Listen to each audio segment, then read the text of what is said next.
अस्सलाम वालेकुम वरहमतुल्लाहि वबरकातुहू। उम्मीद करता हूं कि आप हजरात खैरियत व आफियत से होंगे।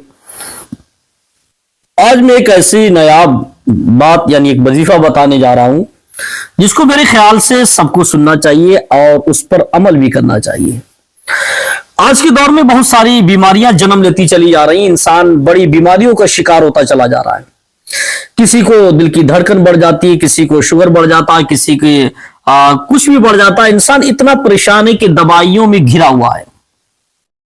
वाकई ऐसी ऐसी बीमारियां आज लाहिक हो रही इंसान जिससे उसकी समझ से बाहर की है, क्योंकि अल्लाह के नबी सल्लल्लाहु अलैहि वसल्लम का फरमान भी कुर्बे क़यामत ऐसी ऐसी बीमारियां आएंगी जिनका नाम भी नहीं तुमने सुना होगा, सुनोगे तो हैरत ज़दा रह जाओगे, कभी नाम तक नहीं सुना होगा। आज वाकई ऐसी ऐसी बीमारियां निकल के, जैसे अभी कुछ साल पहले आपने ये शुगर के मरीज कभी शादोनाथ कोई रहा होगा, 10-20 साल पहले बहुत कम होते थे और कोई जानता नहीं था। आज 80% 50% तो मैं अक्सर देख रहा हूं कि लोग इतने बीमारी में पीड़ित होते चले जा रहे हैं। पहले ये बुजुर्गों को, हमारे बड़े बूढ़ों को हुआ करती थी, आज छोटे छोटे बच्चे भी इस बीमारी में पीड़ित नजर आते हैं। ऐसी बीमारियां फैल रही हैं जमाने भर में जैसे गुनाह फैल रहा है, जैसे गुमराहियत फैलती चली जा रही है, उसी तरीके से बीमारियां भी फैलती चली जा रही है। अगर गुमराहियत के फैलने पर बीमारियां फैले तो ठीक हो रहा है, क्योंकि अगर गुमराहियत फैल रही है तो बीमारियों को फैलना भी जरूरी है। क्योंकि तुमसे अगर अच्छाई नहीं हो पा रही तो तुम्हें अच्छे के साथ जीने का अधिकार किसने दे दिया? अगर तुम शरीयत मुस्तफा पर चलने के लायक हो और नहीं चल रहे हो तो फिर तुम बीमारी के चलने के लायक हो, दवाओं के साथ चलो, और ये ठीक भी है। लेकिन ये बीमारी, इसकी बीमार की भी फजीलत है। ऐसी बात नहीं है कि बीमार अगर कोई इंसान हो जाए तो वो अल्लाह से तौबा करता हुआ नजर आता है, गुनाहों से बचता हुआ नजर आता है और अल्लाह अल्लाह करता नजर आता है।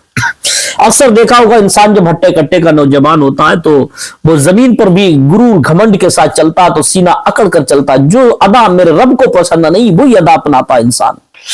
जिस अदा मेरे रब को जो पसंद नहीं है, आज इंसान अगर थोड़ा खाने पीने लगता है, थोड़ा अल्लाह उसे खूबसूरत थोड़ा बदन जिस्म दे देता है तो वो इतरा कर चलने लगता है, और इतरा कर चलना, अकड़ कर चलना, तकब्बुर के साथ रहना, ये मेरे रब को कतई पसंद नहीं है।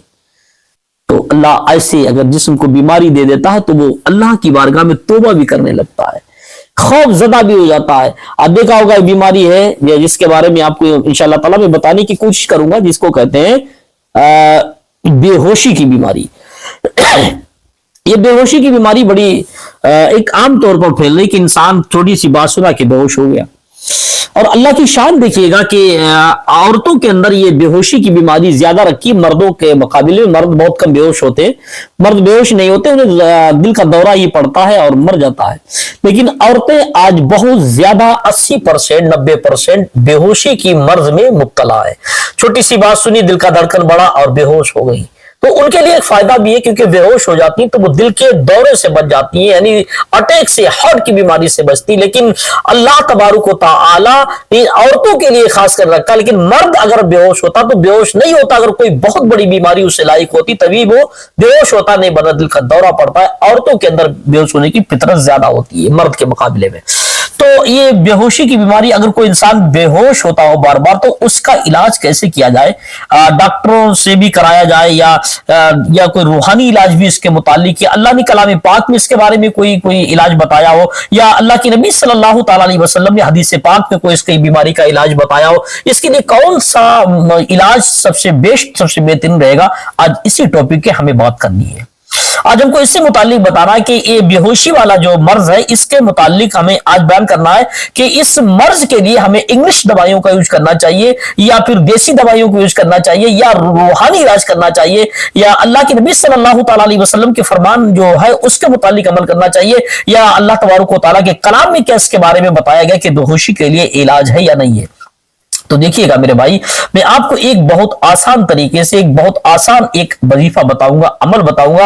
आप लोगों को ऐसी जगह नहीं ले जाऊंगा कि किसी दलदल में आप बुझ जाए, कोई इतनी बड़ी बात बता दे, क्योंकि आप तो मुसलमानों की पोजीशन ये है कि अलहम्दुलिल्लाह शरीफ याद नहीं है, उन्हें फातिहा पढ़ना याद नहीं है, नमाज में कोई कुरान की आयत करीमा पढ़ने के लिए उन्हें याद नहीं, तो इधर बहुत बड़ा कोई वजीफा बता देंगे, वो कहां से याद करेंगे? उनके सर से ऊपर गुजर जाएगा, बड़ा बोझ होगा, छोड़ देंगे। कि नहीं, मैं एक आसान, बहुत सिंपल सा वजीफा, इतना छोटा आसान बताऊंगा کہا کہ ہر پڑھا لکھا کیا غیر پڑھا لکھا جس نے کچھ بھی نہ پڑھا ہو تو وہ بھی اس پر عمل کر سکتا اور اس کا فائدہ اٹھا سکتا ہے. لیکن میرے بھائی کوئی بھی وظائف پڑھے جائے, کوئی بھی کچھ بھی پڑھا جائے, کوئی بھی وظیفہ بیماری کے لیے پڑھا جائے یا کوئی کسی اور کام کے لیے پڑھا جائے, کسی نوکری لگنے کے لیے پڑھا جائے یا کسی کے لیے پڑھا جائے, لیکن اس سے پہلے شرط یہی ہوتی کہ بندہ نمازی ہونا چاہیے. سب سے بڑا وظیفہ میں جس کو سمجھتا ہوں تو وہ اس نماز کو ہی سمجھتا. نماز سے بڑا کوئی وظیفہ نہیں ہو سکتا. انسان اگر پانچوں وقت کی نماز اگر پابندی کے ساتھ پڑھنے لگتا, میرے خیال سے اسے ساری پریشانیاں دور ہو جاتی ہیں, اس کو تمام دقتیں دور ہو جاتی ہیں, پریشانیاں دور ہو جاتی ہیں, ٹینشن ختم ہو جاتا ہے, خوشحالی ہوتی ہے, چہرے پہ نورانیت طاری ہوتی ہے, کیونکہ نماز کی بہت بڑی فضیلت ہے. تو میرے بھائیوں اب میں چلتا ہوں اس وظیفے کی طرف. میں جو ابھی آپ سے میں نے وعدہ کیا تھا میں انشاءاللہ تعالیٰ ضرور بتاؤں گا, لیکن اس وظیفے کے سننے سے پہلے آپ لوگوں سے ایک ریکویسٹ, چھوٹی سی گزارش ہے کہ اگر ہمارے چینل پر نئے ہو تو اس کو سبسکرائب کیجیے گا اور شیئر کیجیے گا, اپنے بھائیوں کو بتائیے تاکہ وہ بھی اس کا فائدہ اٹھا سکے. دیکھیے گا اگر کوئی آپ کے گھر میں ایسا مریض پیڑت ہے کہ جو بے ہوشی کا اس کو دورہ پڑتا ہے, بار بار بندہ بے ہوش ہو جاتا ہے, یا گھر میں کوئی خاتون ایسی جو بے ہوش ہو جاتی ہے, یا کوئی میرا بچہ یا کوئی بھائی ایسا جو بے ہوش ہو جاتا ہے اور اس کو ڈاکٹر کی انگلش دوائیاں بھی چلتی ہیں, ٹیبلٹ بھی دی آتی ہیں, انجیکشن بھی لگتے ہیں, اس کے بعد ہوش میں آتا ہے لیکن تھوڑے دن صحیح رہتا ہے, 8 میں دن پھر بے ہوش ہو جاتا ہے, یہ سب باتیں چلتی رہتی ہیں. تو میرے بھائی اس کے لیے آپ کو ٹیبلٹ لینے کی ضرورت نہیں ہے, انجیکشن ٹھکوانے کی ضرورت نہیں ہے, بلکہ صرف اللہ کے نبی صلی اللہ تعالی علیہ وسلم کا دیا ہوا ایک وظیفہ اس پر عمل کیجیے گا. انشاءاللہ تعالی یہ بے ہوشی کی مرض آپ کی ہمیشہ کے لیے ختم ہو جائے گی.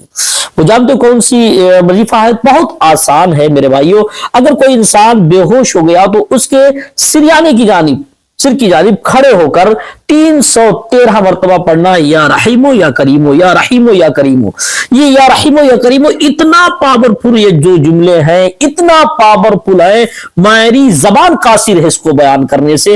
آپ اس پر عمل کر کے دیکھیے گا, اس کے بعد مجھے کمنٹ میں بھی بتائیے گا ضرور کہ آپ کہاں سے سن رہے ہیں مجھے, اور کمنٹ میں بھی بتائیے گا کہ اس کا ریزلٹ کیسا آتا ہے. جو بھی بیماری کی, جو ہماری گھروں کی عورتیں ہیں, ماں بہنیں ہیں, اگر کوئی اس کو ایسی پرابلم ہو تو یہ خود عمل کریں اور اس ویڈیو کو ان تک بھی پہنچائیں. اگر کوئی آپ کے محلے میں یا گاؤں میں, بستی میں یا دوسری جگہ کوئی ایسی ملنے والی جس کو پریشانی, تو اس کو ویڈیو دکھائے تاکہ بتائیں کہ یہ 313 مرتبہ یا رحیمو یا کریمو اگر اس کے سریانے پڑھ کے اس پر دم کر دیا جائے تو وہ ٹھیک ہو جائے گا. اور جو پیڑت تھا بیماری میں, جو بے ہوش ہوتا تھا, وہ اس کو لازم پکڑ لینا چاہیے. ان یا رحیمو یا کریمو کو صبح شام پڑھتا رہے. اگر اس نے اپنی زبان پر اس کو ایک ورد بنا لیا, چلتا ہے تب پڑھ رہا ہے, اٹھتا ہے تب پڑھ رہا ہے, گھر میں خالی بیٹھا تب بھی پڑھ رہا ہے, نماز کے بعد پڑھ رہا ہے, انشاءاللہ تعالی 8 دن لگاتار ایسا کرے گا, یا رحیمو یا کریمو کا ورد کرے گا, تو اللہ تبارک و تعالی اس کے دماغ سے, اس کے دل سے, اس کے سارے بدن سے یہ بے ہوشی کے کیڑوں کو ختم کر دے گا, یہ بے ہوشی کے جراثیم مار دے گا. کبھی وہ بے ہوش نہیں ہوگا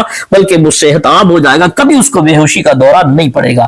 یہ ایسی بات, اتنی پیاری بات ہے. اللہ تعالی ہم سب کو اس پر عمل کرنے کی توفیق عطا فرمائے. پھر ایک بات میں آپ سے گزارش کرتا ہوں کہ ہمارے اس چینل کو سبسکرائب کیجیے گا اور کمنٹ میں اپنی رائے کو